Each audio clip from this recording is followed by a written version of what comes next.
بسم اللہ الرحمن الرحیم۔ السلام علیکم ورحمۃ اللہ وبرکاتہ۔ معزز سامعین کرام، امید کرتا ہوں کہ آپ تمام دوست احباب خیر و عافیت کے ساتھ ہوں گے، اور اللہ رب العزت کی بارگاہ میں دعا گو ہوں کہ اللہ رب العزت آپ کو خیر و عافیت اور سلامتی کے ساتھ رکھے۔ آج 25 ذی القعدہ، آخری جمعہ، آخری موقع۔ آج کسی بھی وقت ہاتھوں کی انگلیوں پر صرف 33 بار پڑھ لو، گھر میں اتنا پیسہ آئے گا، سارے رشتہ دار آپ کے آگے پیچھے گھومیں گے، ایک دن میں کروڑوں روپے ملیں گے۔ بسم اللہ الرحمن الرحیم۔ معزز سامعین کرام، آج 25 ذی القعدہ، آخری جمعے کے دن کا ایک ایسا دولت کا خاص وظیفہ آپ کے حوالے کروں گا۔ یہ اتنا تیر بہدف وظیفہ ہے، 4 منٹ میں اثر کر جائے گا۔ جمعے کی فضیلت کے بارے میں تو ہر مسلمان جانتا ہے۔ جمعے کے دن کی فضیلت یہ ہے، یہ دن ہفتے کے سارے دنوں کا سردار ہے۔ ایک حدیث پاک میں آتا ہے، سب سے بہترین دن جس پر سورج طلوع ہوتا ہے وہ جمعے کا دن ہے۔ اس دن حضرت آدم علیہ السلام کی تخلیق ہوئی، اسی دن ان کو جنت میں داخل کیا، اسی دن ان کو جنت سے نکالا گیا اور دنیا میں بھیجا گیا، اور اسی دن قیامت قائم ہوگی۔ جمعے کی فضیلت کے لیے یہی کافی ہے۔ حضرت محمد صلی اللہ علیہ وسلم نے ارشاد فرمایا، یہ تمام دنوں کا سردار ہے۔ جمعے کے روز مرنے والے سے قبر میں سوالات نہیں کیے جاتے۔ جمعے کے دن ایک ایسا وقت ہوتا ہے، ایسی گھڑی ہوتی ہے جس میں دعا رد نہیں کی جاتی۔ جمعے کے دن ایک نیکی کا ثواب 70 گنا زیادہ ملتا ہے، جبکہ اور دنوں میں ایک نیکی کرنے پر صرف 10 نیکیاں ملتی ہیں۔ جمعے کے دن ہر گھنٹے میں 6 لاکھ مسلمان عذاب نار سے نجات پاتے ہیں، جس پر جہنم واجب ہو چکی ہوتی ہے۔ تو یہ نہایت ہی مجرب پاورفل وظیفہ ہے، اس کو آپ نے جمعے کے دن کرنا ہے۔ جمعے کے دن کی ہر گھڑی بڑی قیمتی ہے، اس لیے ہمیں اس کی قدر کرنی چاہیے، اور اسے اور دنوں کی طرح غفلت میں ہرگز نہیں گزارنا چاہیے، بلکہ اس دن کا فائدہ اٹھاتے ہوئے رحمت الہی سے مالا مال ہوتے رہیں، اور دوسروں کو بھی اس بارے میں بتائیے، تاکہ وہ بھی جمعے کے دن کی فضیلت سے فیضیاب ہو سکیں۔ حضرت محمد صلی اللہ علیہ وسلم نے ارشاد فرمایا، بلا شبہ تمہارے لیے ہر جمعے کے دن میں ایک حج اور ایک عمرہ موجود ہے، لہٰذا جمعے کی نماز کے لیے جلدی نکلنا حج ہے، اور جمعے کی نماز کے بعد عصر کی نماز کا انتظار کرنا عمرہ ہے۔ حضرت سیدنا عبداللہ بن عباس رضی اللہ تعالیٰ عنہ سے روایت ہے کہ حضرت محمد صلی اللہ علیہ وسلم نے ارشاد فرمایا، الجمعۃ حج المساکین، یعنی جمعہ کی نماز مساکین کا حج ہے، اور دوسری روایت میں ہے الجمعۃ حج الفقراء، یعنی جمعے کی نماز غریبوں کا حج ہے۔ نبی کریم صلی اللہ علیہ وسلم کا فرمان ہے، جمعے میں ایک ایسی گھڑی ہے، اگر کوئی مسلمان اسے پا کر اس وقت اللہ پاک سے کچھ بھی مانگے تو اللہ پاک اس کو ضرور دے گا، اور وہ گھڑی مختصر سی ہے۔ ناظرین، جس بندے کی کئی سالوں سے جیب خالی ہے، جو بندہ کئی سالوں سے غربت تنگدستی کا شکار ہے، جس کے گھر میں کئی سالوں سے رزق اور دولت کی تنگدستی ہے، جہاں رحمتوں برکتوں کی بہاریں آج تک نہیں آئی، وہ دنیا جہاں کے تمام کام چھوڑ کر آج 25 ذی القعدہ جمعے کے دن یہ دولت کا خاص وظیفہ کسی صورت مت چھوڑیے گا۔ یہ دولت کا ایسا خاص وظیفہ ہے، اسے پڑھنے والا رب کعبہ کو راضی کر لیتا ہے، اور جس بندے سے رب راضی ہو جائے اس بندے کی ہر پریشانی، ہر مشکل، ہر تنگدستی ٹل جاتی ہے۔ آج یہ وظیفہ بتائے گئے طریقے سے ایک بار میرے کہنے پر پڑھ کر دیکھیے گا۔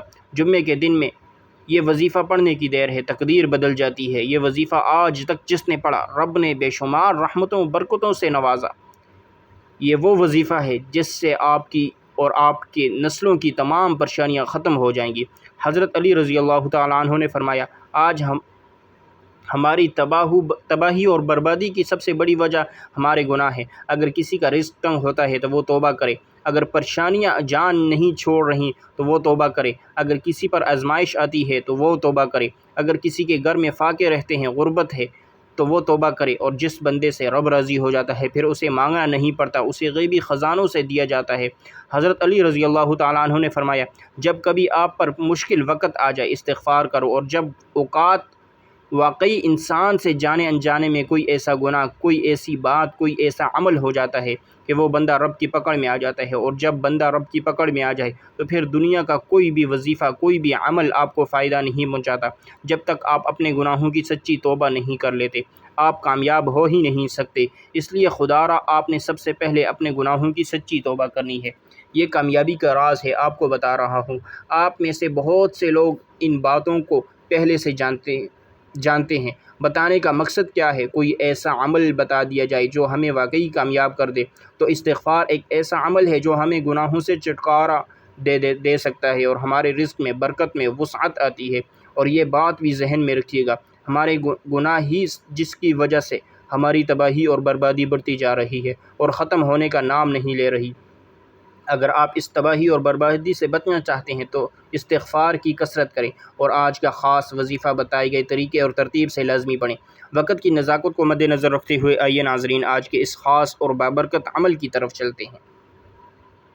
لیکن اس سے پہلے اگر آپ نے ابھی تک اس چینل کو سبسکرائب نہیں کیا تو چینل کو سبسکرائب کر لیں، کیونکہ ایسے بہت سے وظائف، بہت سے اعمال آپ کے حوالے ڈیلی بیسس پر کرتا رہوں گا۔ اب عمل کیا ہے؟ آج 25 ذی القعدہ ذو الحج سے پہلے آخری جمعے کے دن آپ یہ وظیفہ کسی بھی وقت پڑھ سکتے ہیں۔ پورا دن، پوری رات آپ کے پاس موجود ہے۔ آپ چاہیں تو نماز فجر کے بعد پڑھ لیں، نماز ظہر، نماز عصر، مغرب، عشاء، کسی بھی نماز کے بعد چلتے پھرتے پڑھ سکتے ہیں، یا پھر آپ نے کسی بھی نماز کے بعد باوضو مصلی پر بیٹھ کر سب سے پہلے نبی کریم صلی اللہ علیہ وسلم کی ذات اقدس پر 3 بار درود پاک پڑھنا ہے۔ درود پاک آپ کوئی سبھی پڑھ سکتے ہیں۔ آپ مختصر اور آسان درود صلی اللہ علیہ وسلم پڑھ لیں، یا صلی اللہ علی محمدin پڑھ لیں، یا نماز والا درود ابراہیمی پڑھ لیں تو یہ سب سے بہتر ہے، کیونکہ درود ابراہیمی کی فضیلت اور برکت سب سے زیادہ ہے۔ درود پاک کو آپ نے اچھے طریقے سے پڑھنا ہے۔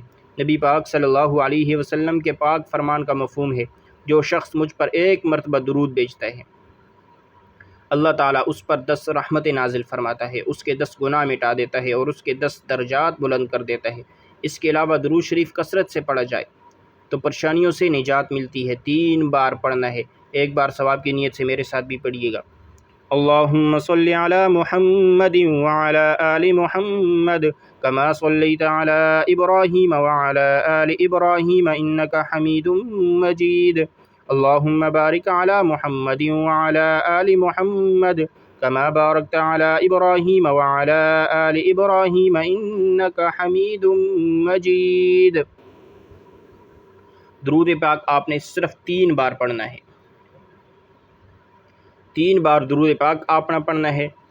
آپ چاہے اپنے ہاتھوں کی انگلیوں پر پڑھ لیں یا تسبیح کے دانوں پر پڑھ لیں، آپ نے صرف 3 بار پڑھنا ہے۔ پھر اس کے بعد آپ نے اپنے مقصد کی نیت کرنی ہے۔ آپ کا مقصد جو بھی ہے، جس بھی مقصد کے لیے آپ یہ وظیفہ پڑھ رہے ہیں، مثلا آپ کرائے کے مکان میں رہتے ہیں، اپنا ذاتی گھر خریدنا چاہتے ہیں، آپ اس کی نیت کر لیں، یا آپ قرض دار ہیں، قرض لینے والوں نے آپ کا جینا حرام کر رکھا ہے، قرض آپ چاہتے ہیں کہ فوری طور پر آپ کا قرض ادا ہو جائے، آپ اس کی نیت کر لیں۔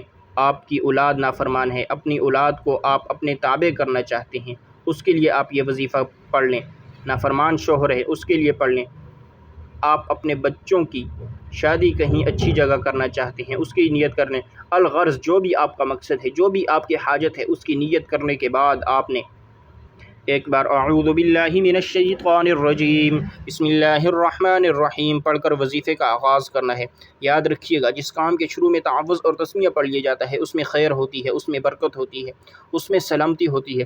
جب آپ نے تعوذ اور تسمیہ پڑھ لیا، اپنے خاص مقصد کی نیت کر لی، تو اب یوں محسوس کرنا ہے جیسے دنیا جہاں سے آپ کا تعلق ختم، آپ روضہ رسول کی جالیوں کے سامنے قریب بیٹھ کر یہ خاص وظیفہ پڑھ رہے ہیں۔ اور سب سے پہلے نمبر پر جو وظیفہ آپ نے پڑھنا ہے وہ وظیفہ ایک قرآنی آیت کا وظیفہ ہے۔ وہ قرآنی آیت الحمدللہ رب العالمین ہے۔ اس آیت کریمہ کا ترجمہ ہے، تمام تعریفیں اس اللہ کے لیے ہیں جو تمام جہانوں کا پالنے والا ہے۔ اس آیت مبارکہ کو جو پڑھتا ہے وہ اللہ کا شکر ادا کرتا ہے، اور اللہ کا شکر ادا کرنا اللہ کو اتنا پسند ہے۔ جو بندہ اللہ کا شکر ادا کرتا ہے، اللہ اس کے لیے رزق کے دروازے کھول دیتا ہے۔ اللہ فرماتا ہے جو شخص میرا شکر ادا کرتا ہے میں اس کے لیے اپنی نعمتوں کو بڑھا دیتا ہوں، اور جو میری ناشکری کرتا ہے میں اس سے ساری نعمتیں چھین لیتا ہوں۔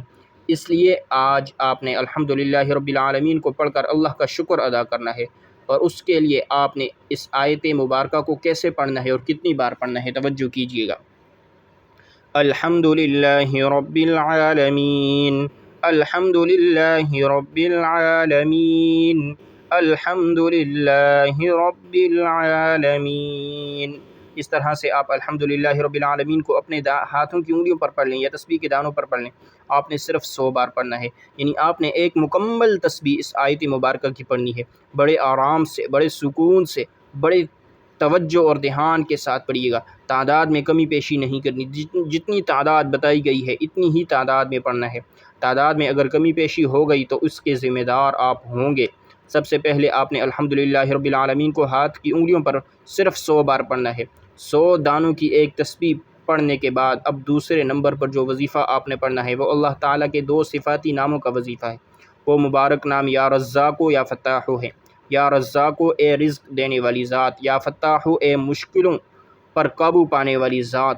یہ نام ایسے طاقتور ہیں کہ جب کوئی بندہ رب کو ان ناموں سے پکارتا ہے فوری طور پر غیبی مدد آ جاتی ہے۔ غیب سے فرشتے رزق اور دولت کے خزانے چھوڑ جاتے ہیں۔ غیب سے ہر مشکل پریشانی کا حل ہو جاتا ہے۔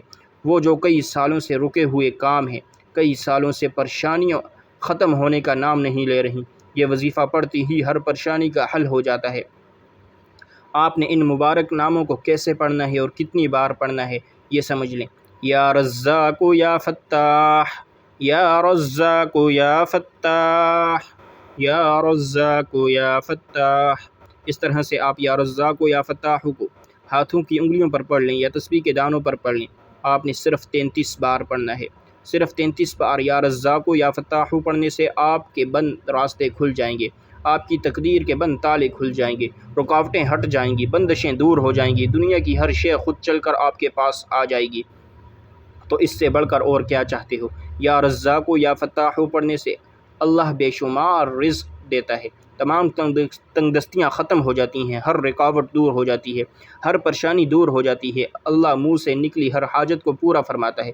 جب آپ 33 بار یا رزاق یا فتاح کو پڑھ لیں تو اب آپ نے تیسرے اور آخری نمبر پر جو وظیفہ پڑھنا ہے وہ آج کا خاص الخاص عمل ہے۔ جیسا کہ ہر کوئی جمعے کے دن کی عظمت اور فضیلت کو جانتا ہے، یہ دن قبولیت کا دن ہے، یہ دن عظمت اور برکت والا مانگنے والا دن ہے۔ اس دن میں ہر نیکی کا بدلہ 10 گنا زیادہ بڑھا دیا جاتا ہے۔ لوگ ساری ساری رات نوافل پڑھتے ہیں، تسبیحات اعمال کرتے ہیں، لیکن آج ایک ایسی صورت کا وظیفہ بتاؤں گا جسے صرف 3 بار پڑھنے سے ایک مکمل قرآن مجید پڑھنے کا ثواب ملتا ہے۔ ہر کوئی جمعے کے دن مکمل قرآن مجید نہیں پڑھ سکتا، لیکن نبی کریم صلی اللہ علیہ وسلم نے اپنے صحابہ سے فرمایا، کیا میں تمہیں ایک سی صورت نہ بتاؤں جسے صرف 3 بار پڑھنے سے ایک مکمل قرآن مجید پڑھنے کا ثواب ملتا ہے؟ صحابہ کرام میں خوشی کی لہر دوڑ گئی۔ نبی کریم صلی اللہ علیہ وسلم نے فرمایا، سورہ اخلاص کو صرف 3 بار پڑھ لیا کرو، رب تمہارے نامہ اعمال میں ایک مکمل قرآن مجید کا ثواب لکھ دے گا۔ ثواب کی نیت سے ایک بار میرے ساتھ بھی سورہ اخلاص کی تلاوت سنیے گا۔ بسم اللہ الرحمن الرحیم۔ قل هو اللہ احد اللہ الصمد لم یلد ولم یولد ولم یکن لہ کفوا احد۔ آپ نے بڑی خوبصورتی کے ساتھ، بڑے پیار کے ساتھ، بڑے تحمل کے ساتھ سورہ اخلاص کو صرف 3 بار پڑھنا ہے۔ 3 بار پڑھتے دوران اگر آپ رب کریم سے کوئی ایسی ناممکن حاجت کو لے کر بیٹھو گے جو آپ کی عقل کہتی ہے کہ یہ ایک خواب ہے جو پورا ہو ہی نہیں سکتا، تو 3 بار سورہ اخلاص پڑھنے سے آپ کی ہر ناممکن حاجت ممکن ہو جائے گی۔ جس کو یقین نہیں آتا وہ آج 25 ذی القعدہ جمعے کے دن چند منٹ نکال کر یہ وظیفہ پڑھ لے۔ آج جمعے کے دن 1 منٹ کی دوری پر آپ کی کامیابی ہے۔ اگر کوئی بندہ 1 منٹ نکال کر یہ چھوٹا سا اور خاص الخاص عمل نہیں پڑھتا تو وہ پھر اپنے پیروں پر کلہاڑی خود مارے گا، وہ کبھی بھی کامیاب ہو ہی نہیں سکتا۔ جب آپ ان خاص قبولیت کی گھڑیوں میں رب صدائیں لگا رہا ہے، مانگو کیا مانگتے ہو، تو بڑا بدبخت ہے اور وہ بندہ جو ذی القعدہ کے آخری جمعے کو لاپرواہی میں گزارے گا۔ صرف 3 بار سورہ اخلاص پڑھتے دوران آپ نے اس بات کا خیال رکھنا ہے، آپ نے کسی سے بات نہیں کرنی، نہ کوئی آپ سے بات کرے گا۔ 3 بار سورہ اخلاص پڑھتے دوران جتنا زیادہ ہو سکے مانگنا، اپنے مقصد کو ذہن میں رکھ کر پڑھنا، کیونکہ 3 بار سورہ اخلاص پڑھتے دوران جو کچھ دل میں آ جاتا ہے وہ آپ کے مقدر، آپ کے نصیب میں لکھ دیا جاتا ہے۔ جب آپ یہ تینوں اعمال بتائے گئے طریقے اور ترتیب سے پڑھ لیں تو آخر میں پھر آپ نے 3 بار درود پاک پڑھنا ہے جو آپ نے عمل کے شروع میں پڑھا تھا۔ اب آپ کا عمل مکمل ہو گیا ہے۔ آج یہ وظیفہ بتائے گئے طریقے اور ترتیب سے پڑھیے گا، یہ وظیفہ نہایت ہی آسان اور مختصر ہے، اس کو پڑھنے کے لیے صرف 1 آدھا منٹ ہی لگے گا، اس سے زیادہ کا وقت آپ کو نہیں لگے گا۔ آپ نے جمعے کے دن یہ وظیفہ کسی بھی نماز کے بعد پڑھ لینا ہے، آپ کے رزق کی جو بھی پریشانی ہے وہ ختم ہو جائے گی۔ آخر میں اللہ تعالیٰ سے دعا کرتا ہوں کہ آپ نے آمین ضرور کہنا ہے۔ اے اللہ ہم سب کی پریشانیاں کو دور فرما، ہم سب کو اپنے غیبی خزانوں سے رزق عطا فرما، ہم سب کے مال اور دولت میں اضافہ فرما اور تنگدستیوں کو ختم فرما۔ اے اللہ قرض سے، مرض سے، بری آفات سے، بری بلاؤں سے نجات عطا فرما۔ اے اللہ جو بے اولاد ہیں ان کو اولاد عطا فرما، جو بے روزگار ہیں ان کو روزگار عطا فرما، جو بے گھر ہیں ان کو گھر عطا فرما۔ اے اللہ قبر کی سختی سے بچا، قبر کے عذاب سے بچا اور جہنم کی آگ سے بچا۔ اے اللہ ہمارے کبیرہ صغیرہ گناہوں کو معاف فرما، ہمیں 5 وقت کا نمازی اور ماں باپ کا فرما بردار بنا، آمین۔ تو یہ تھی آج کی ہماری ویڈیو۔ اگر آپ کو ہماری ویڈیو پسند آئے ویڈیو کو لائک کریں اور ثواب کی نیت سے صدقہ جاریہ سمجھ کر اپنے تمام دوستوں کے ساتھ لازمی شیئر کیجیے گا، اور کمنٹ باکس میں اللہ رب العزت کے 99 ناموں میں سے کوئی ایک نام لازمی لکھیے گا۔ جزاک اللہ۔